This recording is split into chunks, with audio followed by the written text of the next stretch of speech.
To learn a little bit more about the alleged murderer, John Miller, by reaching out to his neighbors in Grable. We also spoke to a psychologist to learn more about what goes on inside the mind of somebody who commits a crime like this. Fox 55's Hunter Petroviak joins us now live from the control room with more. Hunter?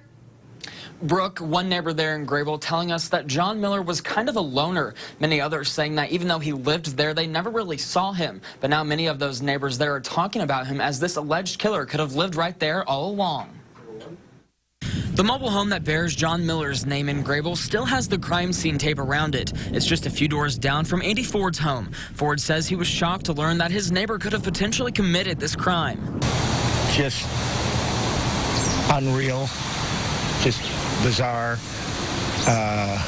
that somehow or other the person would be 3 doors down from me. However, Ford says in the 7 years he's lived here, he hasn't seen or heard much from Miller. I've had a grand total of 1 conversation with him. They changed the trash pickup, and I saw him and I said, hey, did you know they changed it? Whether Miller committed this crime or not, forensic and clinical psychologist Stephen Ross says there are certain factors that go into somebody committing a crime like this against a child. Those individuals who victimize young children who are not in the family are acting upon a sexual fantasy.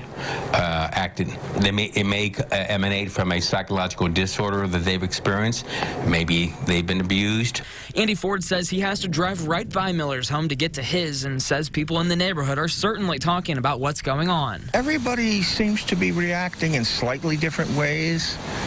Some just the fear that, wow, this person was here, and they're worried about, did he do anything else? Which is, of course, a possibility. I know some people are worried about, actually worried about the effect on the town. So again, many there in the Grable community saying that they're in disbelief and shock that this person could have lived right there, saying their community is generally quiet and one where you know everybody. But for now, reporting live from the control room, Hunter Petroviak, Fox 55 News.